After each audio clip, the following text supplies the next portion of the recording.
Bing. I'm about to be up here too. There's a third one. Third one coming. Tell me.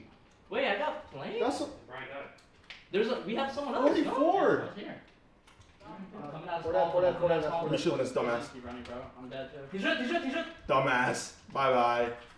Get him the fuck out of here. Let's go. Oh my, alright, bro, we're getting practice of winning rounds without a fucking rocket launcher at least. Jesus Christ. This fight is fucking garbage. So after we won New Orleans, like traditionally our team pretty much takes like a couple weeks off to just kind of relax and kind of just enjoy the moment. So like in those couple of weeks, like we were still playing the 2Ks. We weren't really scrimming as much, whereas other teams got right back to scrimming. So I believe we won 2 2Ks and we lost 1 to Echo Fox, and that's the last 2K we've lost since NOLA. So definitely confident going into San Diego and looking forward to it. 8 ocho 2Ks in a row. Explosive. God damn it. Billy Mental. Solars. Praise summons. 8 2Ks in a row. Look, I'm so used to, so I'm almost desensitized to how good these boys are, right? Like, I'm almost curious to see what would happen if Mental and Explosive decided to say, you know what, let me compete once in a Call of Duty Open. Let me practice for a week. Let me compete and then see what happens. I can guarantee you, bro, that they shit on like maybe even some like top 16 teams out there. So Optic, I'm just kidding. So when we went to NOLA, we were about a 3-week team. We had like minimal practice, but we still came out on top. And then since now, we've just been getting along together, just talking with each other, just obviously in the team house, playing with each other every day. You could just see the chemistry going up and up and up. So yeah, now we have a house, so it's good. It's crazy. It's crazy to think about how we have a house just to play scrims and tournaments at. Before, obviously, it was still a great environment, but it was like a tad bit smaller, and it wasn't homey, as you could say. Like you were comfortable there, but you couldn't really be like as like wild as you wanted to, I guess. And I feel like over there, like since we had to be a little bit more professional, like people kind of like kept their feelings in, whereas here, like I feel like we don't get mad at all here. Like in this house, I feel like one of us would get mad, and like because like the rest of us are just kind of there just hanging out, like we would just like laugh it off and we would shake it off. Why did I get no? I'm coming here. Yo, you literally He jumped, rush up. You're No. calm the fuck down. Because Rush up. fuck out of here, man. Good job, Fucking cooking these kids. Kills me. Nah, you shit the bed and then yelled. Like, what is wrong with you? You already choked the fucking round. Her? Fuck, just shit themselves, bro. Shit on the right, bro. Watch out on the right. Somebody shit themselves, bro. Fucking team fight. What happened? That had to have been Brian, bro. I do. Yo, you said that shit, I was just calling out. I thought he was low, What did bro. I do? I don't even know. What did I do? You fucking shit yourself. Big team fight. What the fuck happened? Somebody ripped some artists. You putting that on vision? If we were playing from home, like if one person like didn't have like that good vibe going on, then it would kind of affect like the team and the rest of the night's practice. But here, like whenever we have like a bad round or a bad map, we just kind of brush it off, just because everything is different when you're in person and right next to each other. And having a house like this to play in, like it just sets you in a good mood. Outside of Echo Fox, almost every team made a roster change, and I feel like almost everyone kind of needed that change. I feel like no one is really confident in their team after that event, and you could kind of see it in like on Twitter and like based off of like the changes that they were making.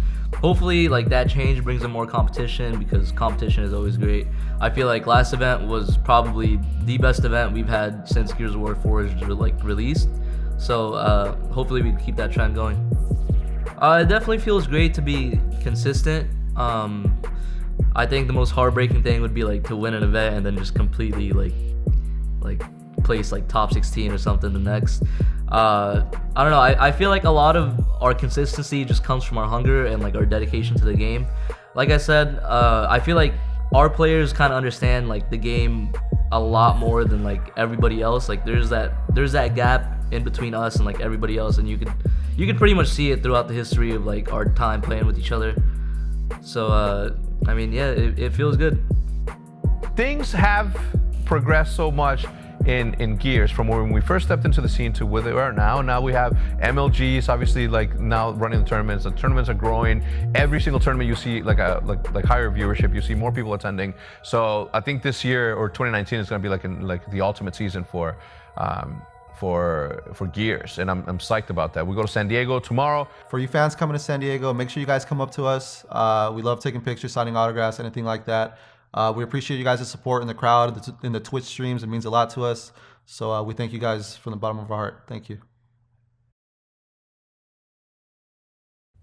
If we concentrate on really, really making our team stand out and be a competitive, we're gonna have to make certain adjustments, and I think that this one sort of like sets the wheels in motion, right? We're serious about Fortnite. We're very, very serious about it. So WizK, being one of the original members that we picked up to enter the Fortnite realm, if you may, we had to part ways with him and pick somebody else up.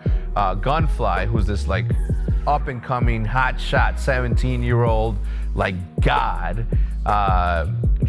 He actually just competed with Dramas, I think, in the previous 10K, and they made it to the grand finals, like, you know, making that the most successful placing we've had as Optic Fortnite team has ever had. But, you know, just like anything else when it comes to players and you know, player decisions, player movements, it was up to the team. We only facilitate the ability for us to, you know, to make it happen for them, to make them a competitive team as much as we can. But the player decision, player movement is always up to the players. Yes, we have discussions. Yes, we look at every option to see if we can fix it, if we cannot fix it, or if there's an opportunity that we just can't pass up.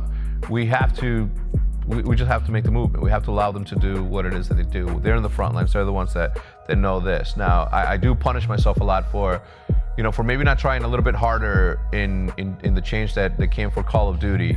And it's something that I'm personally working on, because maybe the players are sometimes too close to themselves and they don't see the bigger picture and the bigger opportunity. But, you know, nonetheless, it's like anything else. We're humans, we're improving. This one we did discuss, and Gunfly is just too good of a player to pass up. And since the beginning of time, anytime a player of a certain caliber is up for grabs, the least thing that we can do is sit down, have a conversation about it, make the decision right after that. So I wish WizK good luck. We didn't get to interact that much, but nonetheless, you have a good one, bud. I'm pretty sure you're going to land on a good team.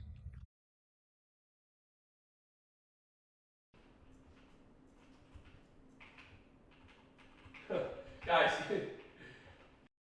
yo, Juice Box, like Twitch Prime, sub Fortnite's in the channel. Okay, guys, it just so happens it's 2 p.m. You know what that means? It's Praise Jesus time.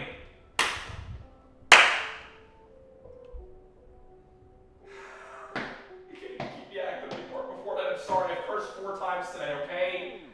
Going into this year, I didn't really know what to expect from streaming and this whole lifestyle, and somehow the Esports Industry Awards, which take place every November, or the last few Novembers, I've been not only nominated, but now I'm a finalist for both Streamer of the Year and Esports Personality of the Year, which is just nuts out of all the applicants to be at this point. I just can't even believe it. It's a dream come true. The list of people that I'm up against for the award or up there with are my idols. So to even be considered is insane, and I'm super, super grateful to even be where I am today. I can't believe it. So Monkey, thank you for the Twitch Prime sub. All right, chat, how many lives right now? Let me know. Which update is this? It is the new update. The one that they do every week. I just put it in the title because it's recent and new and it's clickbaity, and I hope people tune in because of it. Through hard work and unwavering, relentless plugs of his twitch.tv Courage JD channel, he's become a bit of a hit, my boy. So I remember Jack streaming Call of Duty. Now, pardon the noise back there, because we're working, okay? It's an art project in progress. Next week sometime I have my boys come in here and spray paint the ish out of this. Some graffiti thing going on. But anyway, back to Jack. Enough about me, okay? What I like most about Jack is he hasn't changed, right? From a person perspective, from the guy that he is, hasn't changed, even though he has all the rights in the world to do so. This guy has shot to stardom within 6 months. He's accomplished more than a lot of people have in years and years of trial and error. And another crazy thing going on too is at TwitchCon, I've been invited to the Doritos Bowl. I'll be taking place in that with Ninja, Shroud, and Dr. Lupo. 3 of the top 5 streamers on Twitch, top 10 streamers on Twitch. I don't even know how it's happened, but it is going to be so much fun. We're playing Call of Duty Blackout on PC, a ton of money on the line, and I got approached to be a captain, which meant that I was basically given the reins to pick 3 teammates if they were available. So I immediately picked Hysteria, my old, Fortnite duo that I'm still playing competitive Fortnite duos with when he's around. TP, one of the winningest Call of Duty players of all time, arguably one of the smartest players of all time, and a fantastic coach and Call of Duty world champion. And then a little guy named, actually both sides and for the sake of this to ham it up. But either way, Karma, Jesus, the 3 times world champion. Oh my God, I mean, come on. Why even have the event, Doritos? Just send us a bunch of Doritos, cancel things, send us the prize money, and I'll get in my bathtub naked and pour Doritos on myself. Cut that out. I'm not worried about anyone in there except for Shroud. I think that Jack having picked who he picked, Karma. Should we go on? TP? Okay, awesome. Should we go on? Hysteria? Gosh darn it. Jack was very deliberate at who he was picking. He picked, professionals that can help them do some damage. Now, Karma having a KD of 17. I'm not 1.7, not 0.17, 17 is this guy's KD. Okay, Karma being the monster that he is, being a part of this really already well-established team that is the Jack and the Courageous. I think that they're gonna do very, very well. I'm super proud of him. He's also nominated for Streamer of the Year for the Inside Gaming Awards. If you haven't voted, it'd be really cool if you can vote for my boy. I voted for somebody else, but you can vote for him. I'm kidding. But yeah, I'm super, super happy about that. I'm proud of my boy. I mean, there was a really surreal moment for me, with everything that's gone on. Twitch just updated their dashboard to now show the payouts they sent for the last X amount of months since end of 2016 or whatever it was. And to go and look at where I was last year when my stream was at my weakest it had been since I first started because of Infinite Warfare, and I wasn't grinding and I had a lot of stuff going on. To see where it was then to then what I got paid out literally last month, and to now know that, I announced on stream, but I now have my mom salaried under, my company, and it's incredible to not only, be where I am, but to be able to now help support my family, and hopefully, relieve any financial pressures my family can feel is the goal. It's to retire my parents early, help my sister, put her through college, stuff like that. Those are goals that I have. And to now be getting closer and closer to that point is unreal. And to think that literally the 6-month anniversary of me doing this full time just passed a couple weeks ago. We haven't missed a day of uploading. We've done 590 hours of streams in the last 90 days, so almost 200 hours a month. And there's no end in sight. If there's one thing I know is that I will always be able to rely on myself, even if it's just me, to work as hard as anybody else out there. And up to this point, I haven't let myself down. Hopefully, I haven't let the Courageous down. And I know if this is what 2018 was, man, we got a couple more months left. But 2019 and going at it from January 1st through the entire year full time. Now learning what I've learned with a great team behind me, my mom working with me as well. Courageous, we're taking off, baby. And then, everybody's been doing their own thing. You look at people like Hitch, who, started out doing this show that you're watching right now, and then doing, Smooth Competition, and doing all these different shows by himself. Roger. I'm kidding. And now he's throwing tournaments. And originally, he's always been the guy to throw these one-off quirky tournaments. But now that he's got a couple of them under his wing, he's really coming into his own as a tournament organizer.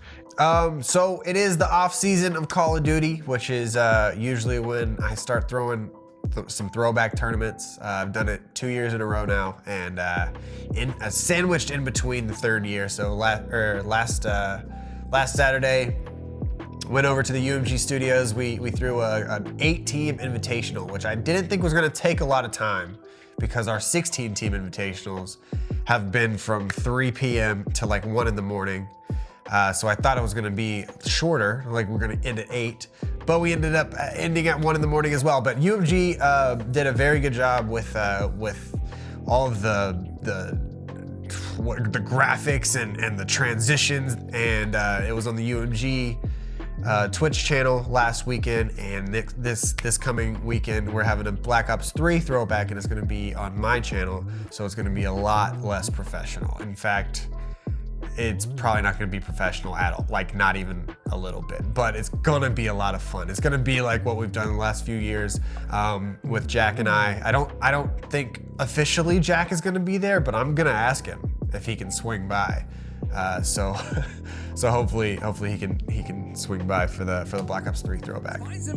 Miracle shuts him down, and just like that, Chino finds one to Miracles. 2v2 a 2 versus 2. Chino and Study versus Ricky and Killa. Chino gets shut down from the side, and Killa's presence is known. Back up to Study. He's gonna do it.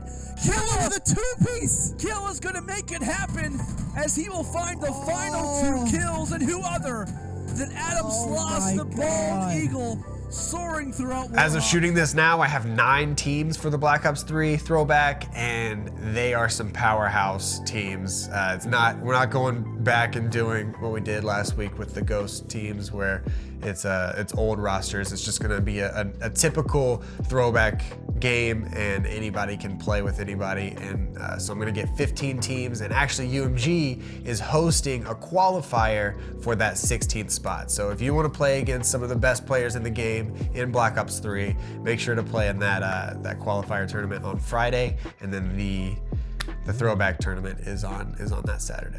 Throwback tournaments aside, throwing tournaments has always been a lot of fun for me. I always try to figure out like a quirky way to run a different tournament. In Call of Duty, I run bot tournaments or pro mod tournaments, and in Fortnite, we ran a few tournaments where it's cross-platform tournaments or co-ed tournaments or solo squad I always tried to mix it up a little bit, and I really do enjoy throwing tournaments and just creating a little bit of hype in the community, backing your favorite players. Like, it was awesome to see Killa just absolutely shred last weekend. Like, he ended that 12-hour tournament. He ended the whole tournament with a 1.4 KD, and my man was going off, and he ended up taking the whole thing. So I love situations like that, man. We've had a lot of amazing times in my stream with different tournaments that we've thrown. So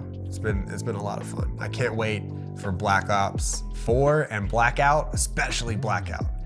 I think there's some awesome stuff on the horizon with those games. Obviously, as you guys can see here, I'm not done. It's a work in progress. Been working on this for like a month and a half. And very soon here, I'm gonna unveil it. I just started my podcast, launched that today, actually, as we're recording this interview. Fues is the first guest, then Vonderhaar, then Nate. Nate and I did like a 2-hour podcast and committed to doing the 6050 Russell Drive podcast, which is me, Nate Shot, Scumpy, Merc, Big T, the original members of 6050 Russell Drive, the original Optic SCUF house.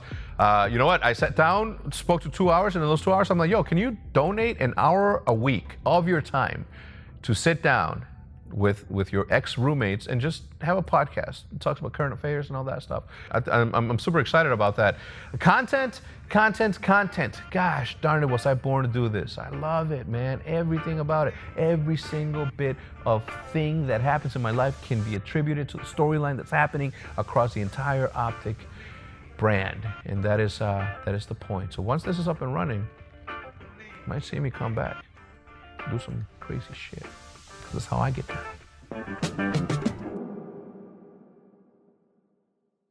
One major item that's going to be different for the Call of Duty World League players next season. Dan, tell me about it. That's right, we are moving to a 5v5 format this year. So, 5v5, I guess we gotta call him. I'll do the honors. Alright, I'm gonna FaceTime him.